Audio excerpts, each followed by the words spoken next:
The Bad Batch Episode 10, Common Ground. This was a pretty cool intro. This episode and the next one delve into galactic politics, which is pretty cool. That's something the sequel trilogy desperately needed to help the shoddy world building. After the prequels with all the weird complaints about the boring political scenes in the Senate, they were too afraid to have any in those movies. But man, did they need them. Raxus, huh? So, not related to Raxus Prime? I think Raxus Prime from Force Unleashed is no longer canon and Disney just stole that name. That seems vaguely familiar as of late. An overbearing government mandating things like curfews and or lockdowns, quote-unquote, for your protection.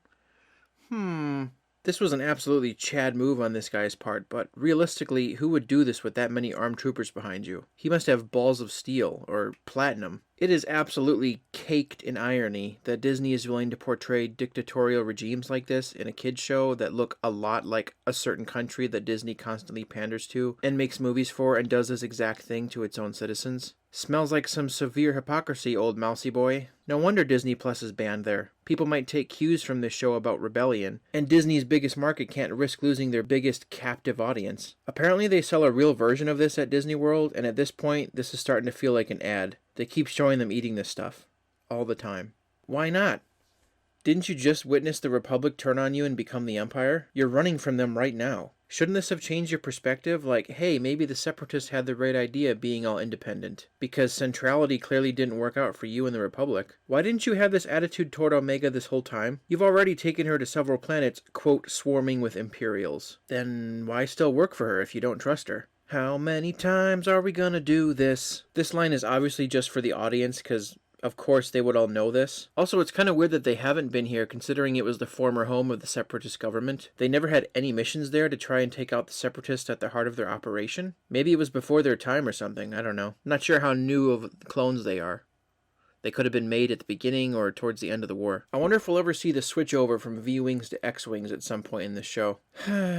If only Disney and other major movie studios and media companies heeded these words. More things that actually happen to people in that certain country that Disney panders to.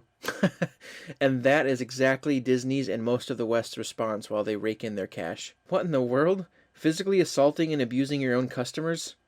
Why though? That looks so good.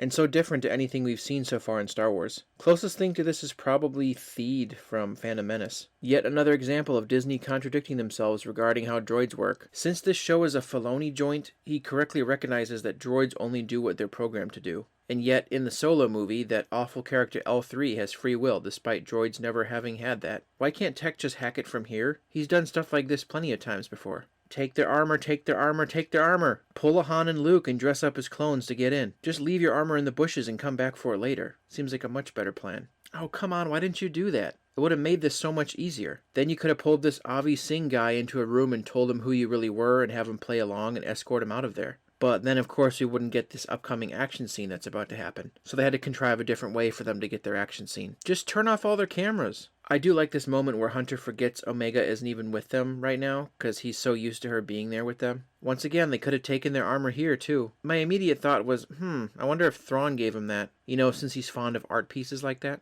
How? How are you good at all these things that you have no experience in? Give us answers already, show. We need to know more about Omega, and it's taking forever to get the answers. The animation on this tank is fantastic. It's been a while since we've seen these, and they've come so far. I'm reminded of the Clone Wars movie from 2008 with these on Christophsis, and they looked nowhere near this good. So, I get that the Bad Batch are clones and all, so they would be apprehensive to shoot their fellow clones, but they are shooting lethal rounds at them. Why are the Bad Batch only stunning them? Also, they turned on them. Order 66 has already happened. The Jedi had no qualms with mowing down clones once they turned on them, and they all worked together the past 3 years of the war. So why do the Bad Batch have such hang-ups? Oh, come on. A vase knocked him out? Really? So not only Stormtrooper armor is worthless, but so is clone armor, it seems. Man, this place would make for a really cool Battlefront map. Maybe one day in Battlefront 3 if that ever happens. Wow, that's incredibly convenient. It sounds like the episode writers wrote themselves into a corner and they had to contrive an escape route. Oh, okay. They're already here now? And escaping? I guess we just didn't see the tunnel they went through that goes out of the city. It just cuts right to here. Weird. Every time I see this guy, I can't help but think of that Hunter guy in Jumanji. Didn't he have a similar hat and a monocle too? He definitely had similar facial hair. A blue guy playing chess? I know he's not Chiss, he's Pantoran, but come on, that's so much like Thrawn. Almost makes you wonder if it's a slight tease of what's to come. Seriously, is there nothing she can't do? The Ray levels are reaching critical mass. She's somehow a child prodigy at literally everything, it seems. No way she wins against Hunter, right? Ugh, they aren't even going to show us who won. Of course, they're just fading to black. That's really all I have to say about this episode. I'm sorry this is over a week late, but I was doing other things, so that's why it's so late. We have only 6 episodes, I believe, after this, so I hope you'll stick with me a little longer and so we see out the rest of this season. And I guess we'll find out if they're going to make more seasons of this or if this is going to end with this season. Time will tell. Thank you for watching, and I'll see you in the next one.